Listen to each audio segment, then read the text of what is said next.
Bonjour et merci de nous retrouver sur le plateau d'Un cœur qui écoute, votre rendez-vous de spiritualité. Aujourd'hui, nous avons la joie d'accueillir Éline Landon. Bonjour Éline. Bonjour. Vous êtes mariée, mère de 3 enfants, éducatrice de jeunes enfants. Vous avez fondé aussi une association qui s'intitule 1001 Bonheur et dont le but est d'aider, de soutenir les parents dans leur rôle auprès de leurs enfants. Et puis surtout, vous avez édité un petit ouvrage qui s'intitule Préparation à la naissance, 9 mois avec Dieu, aux éditions Artege.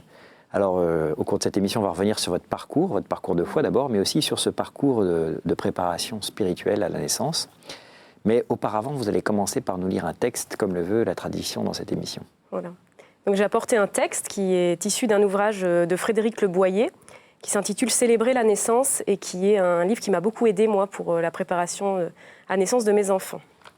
Donc, je vais vous lire un extrait. Donc, il dit... Vous le voyez, l'accouchement n'est pas une maladie qu'il faille confier au médecin. Ce n'est pas non plus un examen qu'on prépare en apprenant ses leçons. C'est une épreuve.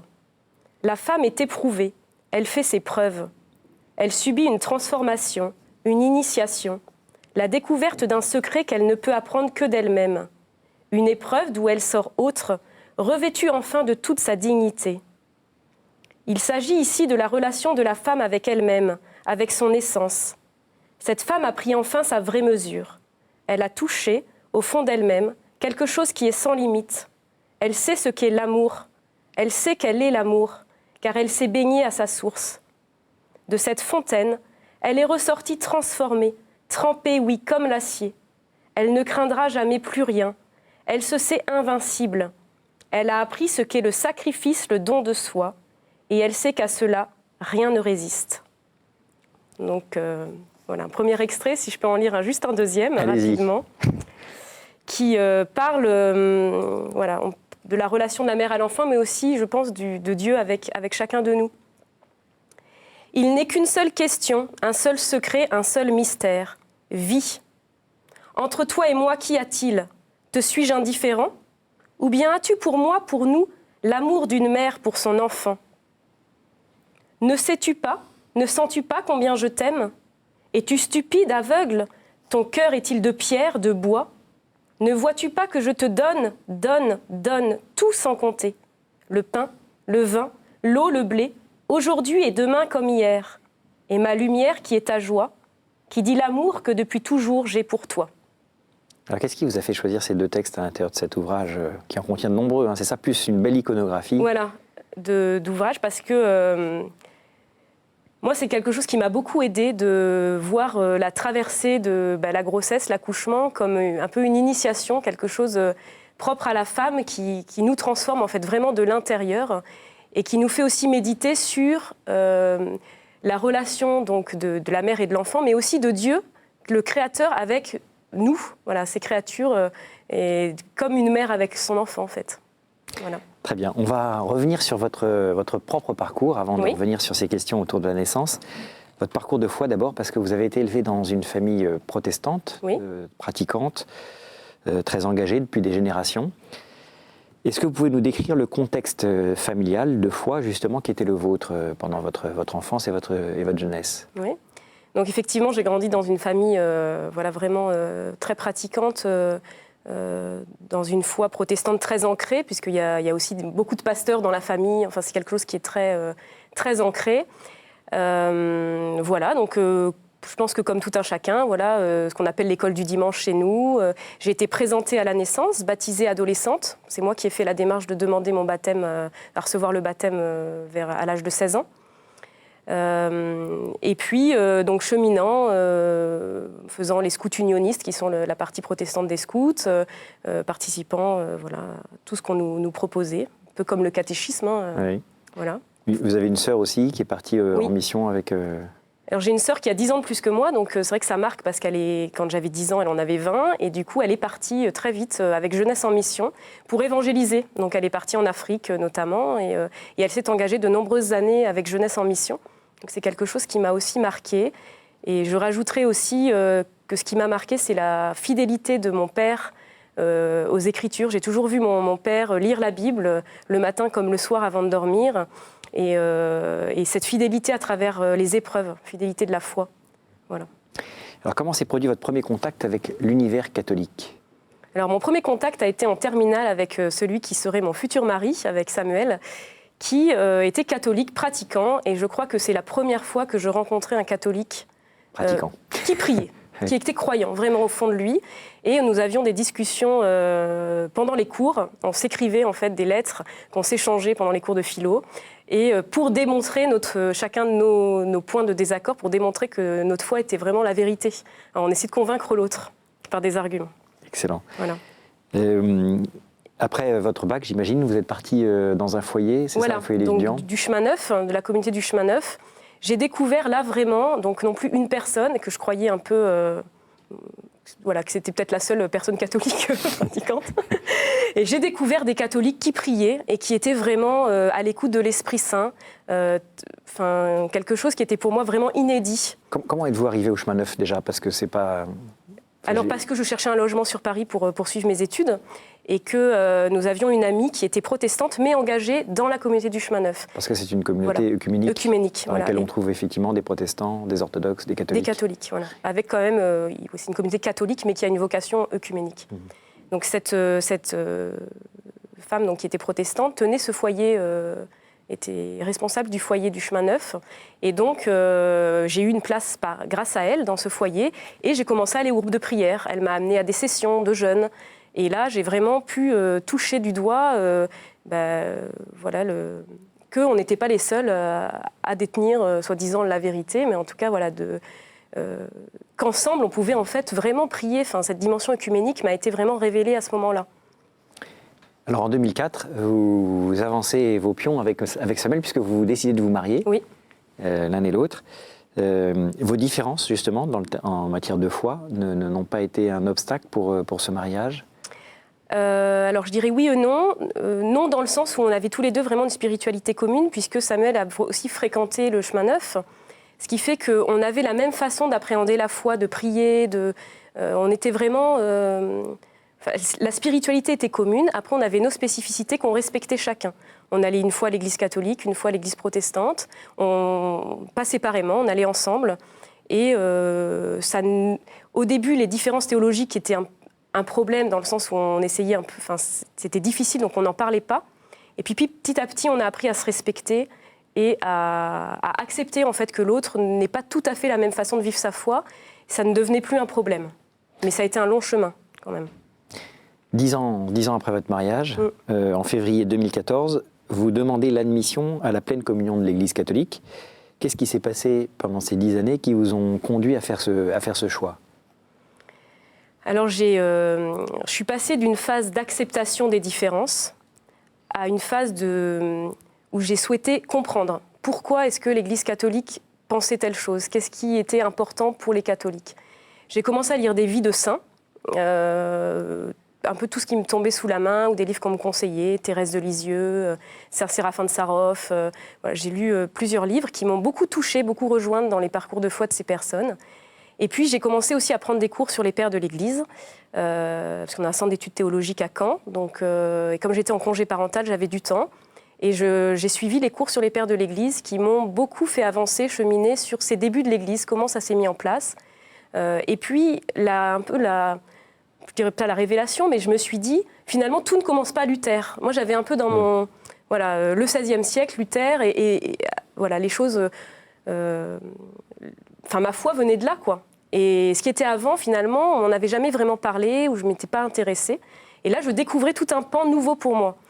Et du coup, je me suis vraiment mise à aimer cette Église, et découvrir pourquoi l'Eucharistie, pourquoi la présence réelle, pourquoi l'importance de la confession, qu'est-ce que ça veut dire, pourquoi les protestants n'ont pas cette démarche-là, et puis pourquoi ça peut être important, effectivement, de passer par un prêtre.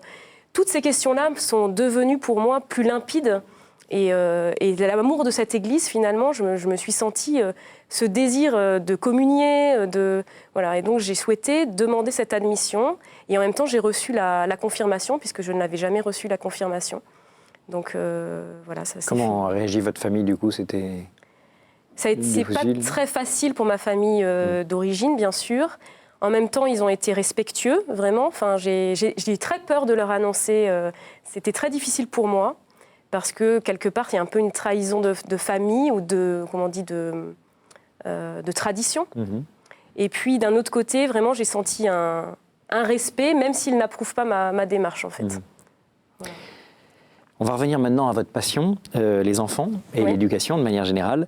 Vous êtes éducatrice de jeunes enfants, mais vous avez été très marquée, je crois, par une expérience que vous avez eu l'occasion de vivre au début de votre mariage avec votre mari, Samuel. Vous êtes partis comme volontaires l'un et l'autre dans un pays très exotique, le Kirghizistan, dans un orphelinat. Alors racontez-nous, qu'est-ce que vous avez vécu là-bas? Qu'est-ce qui vous y avait déjà poussé à y aller? Et puis qu'est-ce que vous avez découvert là-bas? Donc, ce qui nous avait poussé à y aller, c'est que tous les deux, on avait ce désir de partir évangéliser dans un autre pays. C'était vraiment quelque chose qui nous tenait à cœur, même séparément avant notre mariage. Et du coup, quand on s'est mariés, on a vraiment eu ce projet de partir après, pendant 1 an, donc dans ce pays d'Asie centrale, le Kirghizistan. Donc là-bas, on est parti avec une association qui s'appelle Interserve, qui est une association plutôt protestante, et qui dont le but est d'évangélisation par le travail, donc par notre domaine de compétences. Donc moi, j'ai pu aller travailler dans un orphelinat avec des enfants qui avaient besoin de soutien. Enfin, c'est un pays ancien communiste, hein, donc les choses sont très cadrées là-bas et il n'y a pas beaucoup de place à la spontanéité, au jeu. Et cette expérience, effectivement, nous a beaucoup marqué autant que couple, et puis aussi moi dans mon parcours avec les enfants. C'est là-bas notamment que j'ai découvert le massage des bébés, qui m'a vraiment beaucoup marqué. Comment par le toucher, on peut permettre aux enfants de se développer de façon plus harmonieuse, en relation avec l'adulte. C'est quelque chose qui a été très très fort pour moi. Alors vous retournez en France après cette expérience de mission et vous êtes enceinte à ce moment-là de votre premier enfant, Phileas. Vous expérimentez une méthode de préparation à l'accouchement à l'occasion de la grossesse de Phileas. La méthode Bonaparte, c'est ça? Oui. De quoi s'agit-il en fait? Alors, la méthode Bonaparte, c'est une méthode qui inclut vraiment le père dans la préparation à la naissance, qui est notamment présent par des points d'acupression qu'il va pouvoir faire à des points précis, donc on apprend lors de cette préparation pour soulager la douleur. Donc, il va être présent notamment par le toucher, par le massage auprès de sa femme. Et les cours de préparation se font uniquement en couple. Ça permet au père vraiment de se sentir partie prenante dans l'accouchement, de ne pas rester les bras ballants, de ne pas savoir quoi faire, et d'être vraiment là pour soutenir sa femme au moment de l'accouchement. Voilà, donc c'est plutôt au moment de l'accouchement que c'est utile. Voilà, au moment de l'accouchement et dans la préparation, puisque ça se fait en couple, le père est vraiment présent dans ce qui va se passer pour sa femme, en fait. D'accord. Voilà. Pour l'attente du numéro 2, Théophane, vous découvrez une autre méthode, l'aptonomie. Oui. Pareil, de quoi s'agit-il là? Alors l'aptonomie, c'est une méthode par le toucher aussi, mais différemment, puisqu'on rentre en contact avec le bébé à travers la paroi donc, du ventre. En touchant le ventre, on se rend compte que le bébé va venir se lever contre la main qui le touche. Donc c'est toute une préparation de relation avec son enfant in utero. Voilà. Mais c'est avec l'arrivée du 3e enfant, Emona. Ça veut dire quelque chose, Emona, je crois. Ça veut dire confiance, c'est la même racine que Amen. Très bien. Et là, vous vous sentez appelé à vivre votre grossesse de manière plus spirituelle. Et c'est donc à la faveur de cette grossesse-là que vous allez d'ailleurs rédiger votre ouvrage Préparation à la naissance, 9 mois avec Dieu. Qu'est-ce qui vous a poussé à écrire ce livre? Qu'est-ce qui vous a donné le désir ou le souhait, en tout cas, de vivre cette grossesse de manière plus spirituelle, plus en Dieu? Bon, alors je ne sais pas trop ce qui, à ce moment-là, a été déclencheur, puisque les autres grossesses ont été aussi très fortes, mais peut-être que j'avais envie de faire un voyage plus intérieur. J'avais envie d'autre chose que de... Alors, on a fait du chant prénatal avec Emona, ce qui est encore une autre méthode. Mais voilà, l'idée, c'était vraiment de pouvoir revenir à l'intérieur de soi. Et je me suis dit, mais au niveau spirituel, finalement, le plus important, c'est de voir quelle est cette relation de ce petit être avec Dieu, comment nous, on peut se préparer spirituellement à accueillir cet enfant. Et j'ai cherché des préparations spirituelles et n'en ai pas trouvé, si ce n'est à Paris, dans un certain hôpital qui propose, une maternité qui propose des préparations spirituelles. Mais si on n'est pas à Paris, on n'a rien. Et donc j'ai commencé à rechercher dans la Bible des textes qui parlaient de la naissance, qu'est-ce qu'on pouvait en dire. Et je me suis mise à écrire. Donc ça a été le point de départ vraiment de ces méditations. Le livre, il est structuré, on va dire un chapitre, grosso modo, par mois de grossesse et d'attente. À chaque fois, donc, il y a un texte de la Bible et puis un commentaire. Vous avez réussi à trouver à chaque fois des textes qui évoquent ces différentes étapes. Voilà, donc, vous les avez pris où, du coup, ces textes, en fait? Est-ce que vous avez des exemples de textes qui ont pu... Donc, j'ai souhaité prendre des textes vraiment de toute la Bible. Donc, il y a des textes de l'Ancien Testament, dans les psaumes, des textes de Samuel, d'Ésaïe, de Tobie, et puis des textes du Nouveau Testament et des lettres de Paul. Donc, il y a vraiment... voilà. Donc, voilà, vraiment partir de la parole. Et puis ensuite, essayer de cette parole-là, d'expliquer, enfin de méditer sur ces paroles. Et puis après, il y a une prière, toujours. Pour prendre des exemples, par exemple, bien sûr, il y a le texte de la Nativité, il y a le texte de la Visitation, il y a le texte de l'Annonciation. Donc ça, c'est les 3 grandes étapes incontournables. La Visitation, au moment où on sent le bébé bouger à l'intérieur. Qu'est-ce que ça veut dire que Marie arrive et puis Jean-Baptiste, à l'intérieur, ressent la présence. Donc, qu'est-ce que l'enfant sent à l'intérieur du ventre? Comment est-il sensible à la présence de Dieu, à la présence du Sauveur? Comment on peut établir cette relation? Après, il y a des textes notamment sur la révélation du nom. Comment choisir un nom? Donc, méditer par exemple sur le prénom de Jean, quand Zacharie donne le nom de Jean. Contre tout le monde pensait que ça serait pas ce prénom-là et qu'il choisirait le même prénom que lui-même. Non, il s'appellera Jean. Pourquoi ce prénom? Et comment peut-on recevoir le prénom de Dieu pour nommer son enfant? Voilà, toutes ces étapes que nous on traverse. Donc, pour donner un autre exemple sur le moment de l'accouchement, j'ai choisi le texte de la tempête apaisée, puisqu'on traverse vraiment un moment de tempête et comment après le calme revient. Donc méditer sur ce texte peut nous aider à faire cette traversée. Voilà, pour quelques exemples. Le fait, la grossesse, c'est un des passages clés qui peut être source d'angoisse, d'inquiétude pour la mère, surtout si c'est son premier enfant, sa première expérience. Et en quoi, par exemple, ce texte-là, typiquement de la tempête apaisée, il vous a apaisé?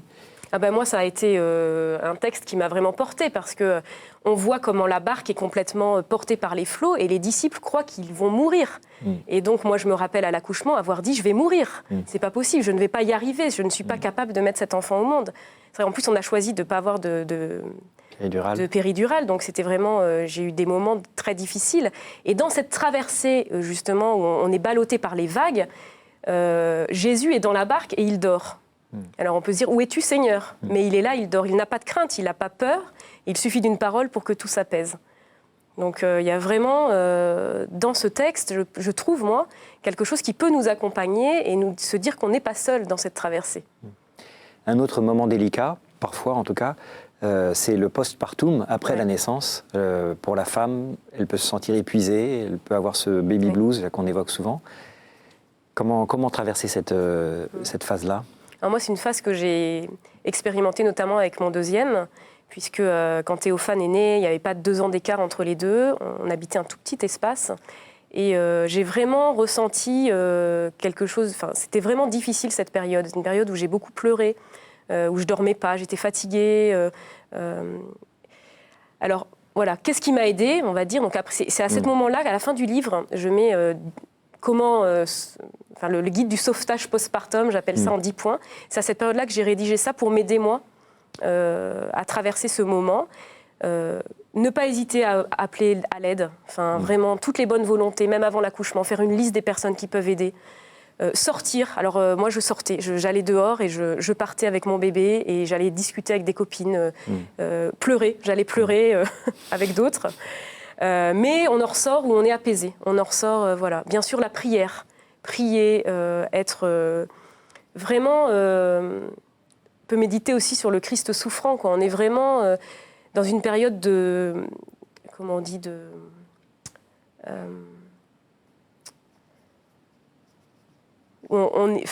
j'arrive pas à trouver le mot, mais où on se sent petit, où on sent qu'on n'y arrive pas, voilà. Et du coup, comment les évangiles peuvent vraiment nous aider aussi à traverser cette période, méditer sur... Quand on est faible. Voilà, on est faible. Quand on est faible, c'est alors qu'on est fort. Donc je le cite aussi dans ce livre. Voilà. Très bien.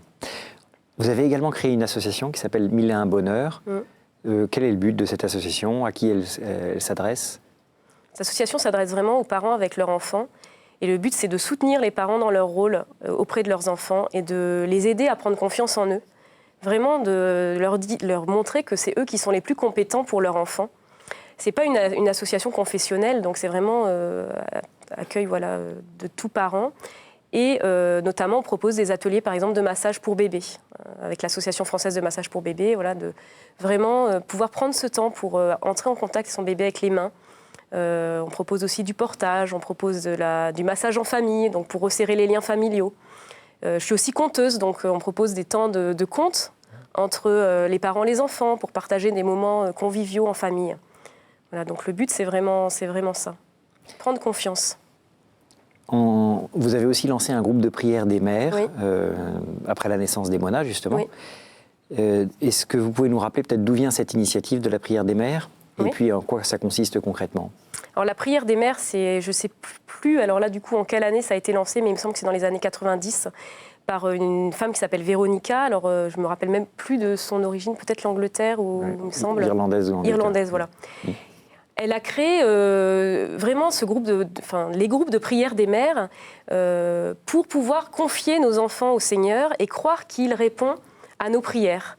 Et elle témoigne combien des miracles se sont produits dans ces groupes. Donc semaine après semaine, les mamans se réunissent pour confier leur enfant au Seigneur. Donc on a un petit panier qui représente les mains du Seigneur. On prie avec un petit livret. Et à la fin, chaque enfant écrit sur un rond est remis dans le panier, dans les mains de Dieu.